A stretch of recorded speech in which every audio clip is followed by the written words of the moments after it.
ओम शांति। 3 जून 2020 की मुरली है। बाबा ने कहा, मीठे बच्चे, तुम्हें श्रीमत पर सबको सुख देना है। तुमको श्रेष्ठ मत मिलती है श्रेष्ठ बनकर दूसरों को बनाने के लिए। प्रश्न है, रहम दिल बच्चों के दिल में कौन सी लहर आती है और उन्हें क्या करना चाहिए? उत्तर है, जो रहम दिल बच्चे हैं उनकी दिल होती है हम गांव-गांव में जाकर सर्विस करें। आजकल बेचारे बहुत दुखी हैं, उनको जाकर खुशखबरी सुनाए कि विश्व में पवित्रता, सुख और शांति का देवी स्वराज्य स्थापन हो रहा है। ये वही महाभारत लड़ाई है। बरोबर उस समय बाप भी था, अभी भी बाप आया हुआ है। ओम शांति। मीठे मीठे बच्चे यहाँ बैठे हो तो ये जरूर समझते हो कि हमें ईश्वरीय संतान जरूर अपने को आत्मा ही समझेंगे। शरीर है तब उन द्वारा आत्मा सुनती है। बाप ने ये शरीर लोन पर लिया है तब सुनाते हैं। अभी तुम समझते हो हमें ईश्वरीय संतान व संप्रदाय, फिर हम देवी संप्रदाय बनेंगे। स्वर्ग के मालिक होते ही है देवताएं। हम फिर से 5000 वर्ष पहले मुआफिक देवी स्वराज्य की स्थापना कर रहे हैं। फिर हम देवता बन जाएंगे। इस समय सारी दुनिया, भारत खास और दुनिया आम, सब मनुष्य मात्र एक दो को दुखी देते हैं। उन्हों को ये भी पता नहीं है कि सुखधाम भी होता है। परम पिता परमात्मा ही आकर सबको सुखी शांत बना देते हैं। यहाँ तो घर घर में एक दो को दुखी देते हैं। सारे विश्व में दुखी दुख है। अभी तुम बच्चे जानते हो बाप हमको 21 जन्म के लिए सदा सुखी बनाते हैं। कब से दुख शुरू हुआ है, फिर कब पूरा होता है, यह और कोई की बुद्धि में चिंतन नहीं होगा।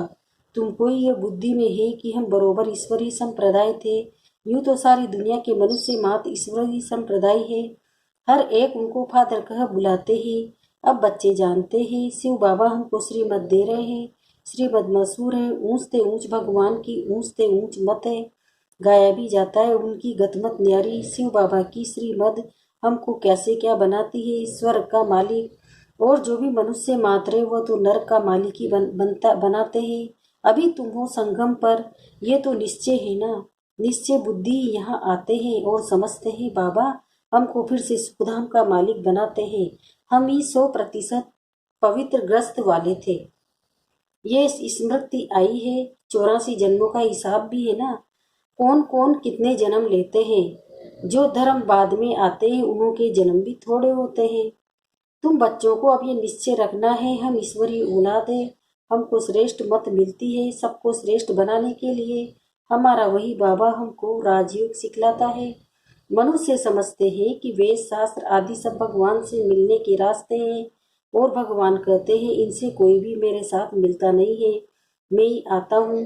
तब तो मेरी जयंती भी मनाते हैं, परंतु कब और किसके शरीर में आता हूँ ये कोई नहीं जानते सिवाय तुम ब्राह्मणों के। अभी तुम बच्चों को सबको सुख देना है। दुनिया में सब एक दो को दुख देते हैं। वो लोग ये नहीं समझते हैं कि विकार में जाना दुख देना है। अभी तुम जानते हो ये महान दुख है। कुमारी जो पवित्र थी उनको अपवित्र बनाते हैं। नरकवासी बनने के लिए कितना सेरीमनी करते हैं। यहाँ तो ऐसे हंगामे की कोई बात ही नहीं है। तुम बड़ा शांति से बैठे हो, सब खुश होते हैं, सारे विश्व को सदा सुखी बनाते हैं। तुम्हारा मान शिव शक्तियों के रूप में है। तुम्हारे आगे लक्ष्मी नारायण का तो कुछ भी मान नहीं, शिव शक्तियों का ही मान बाला है। क्योंकि जैसे बाप ने सर्विस की है सबको पवित्र बनाकर सदा सुखी बनाया है, ऐसे तुम भी बाप के मददगार बने हो। इसलिए तुम शक्तियाँ भारत माताओं की महिमा है। ये लक्ष्मी नारायण तो राजा रानी और प्रजा सब स्वर्गवासी है। ये बड़ी बात है क्या? जैसे वह स्वर्गवासी है वैसे यहाँ के राजा रानी सब नरकवासी है। ऐसे नरकवासियों को स्वर्गवासी तुम बनाते हो। मनुष्य तो कुछ भी नहीं जानते। मनुष्य ही तुच्छ बुद्धि है। क्या क्या करते रहते हैं, कितनी लड़ाइयाँ आदि है। हर बात में दुखी दुखे, सत्युग में हर हालत में सुखी सुखे। अभी सबको सुख देने के लिए ही बाबा श्रेष्ठ मत देते हैं। गाते भी है श्रीमद भगवान वाच।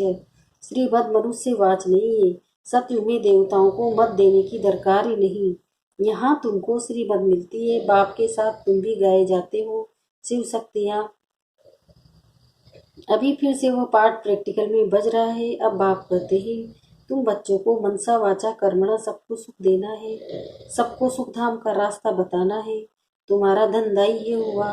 शरीर निर्वाह अर्थ पुरुषों को धंधा भी करना होता है। कहते हैं शाम के समय देवताएं परमात्मा पर निकलते हैं।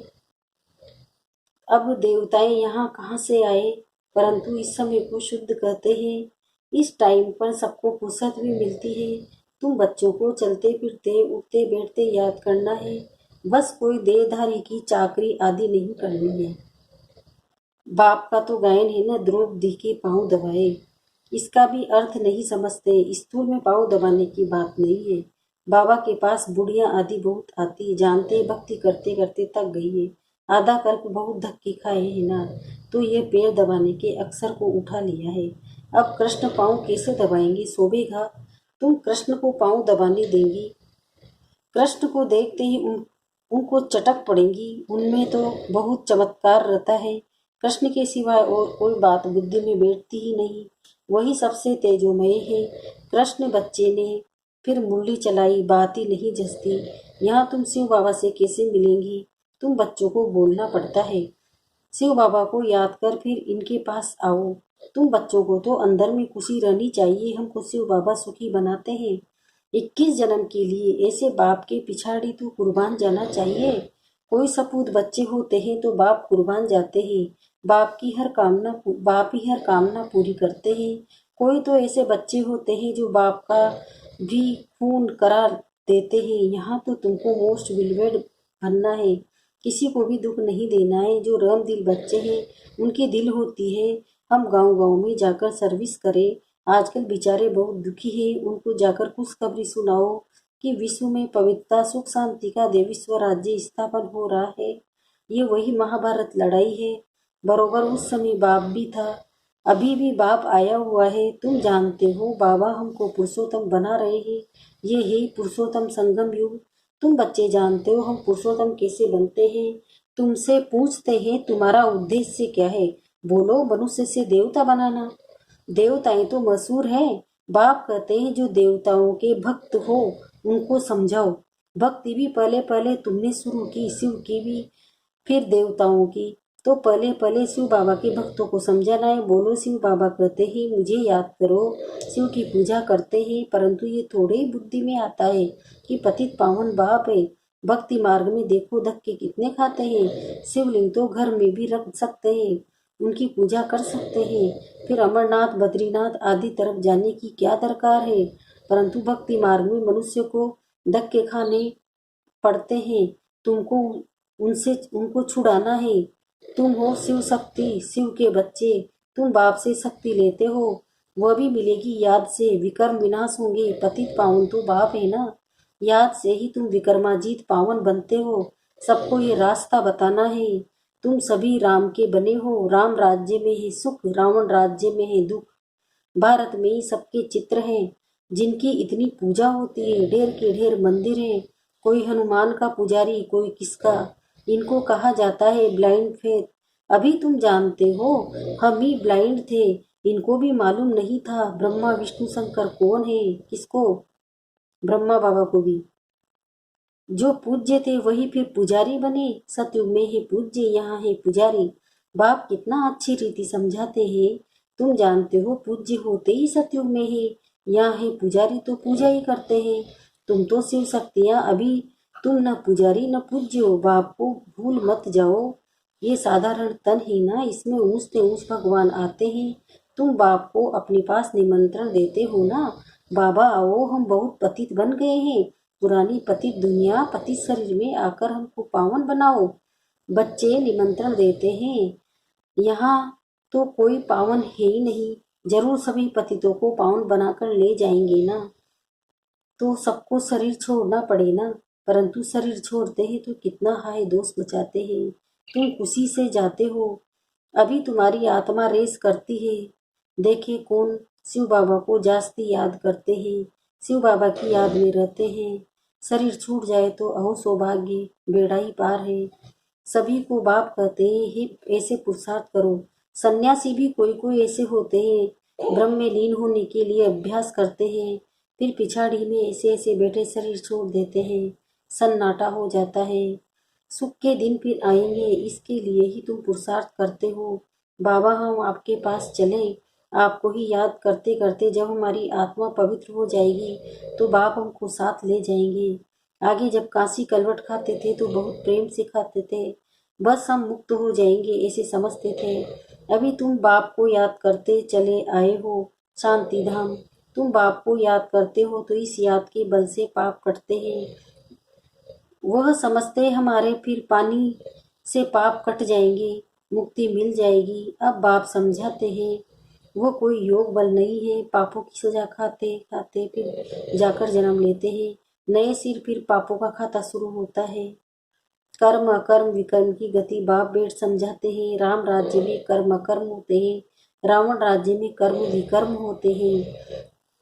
वहाँ कोई विकार आदि होता नहीं है। मीठे मीठे फूल बच्चे जानते हैं, बाप हमको सब युक्तियाँ सब राज समझाते हैं। मुख्य बात यह है कि बाप को याद करो। पतित पावन बाप तुम्हारे सामने बैठे हैं, कितना निर्माण है, कोई अहंकार नहीं, बिल्कुल साधारण चलते रहते हैं। बाप दादा दोनों ही बच्चों के सर्वेंट है।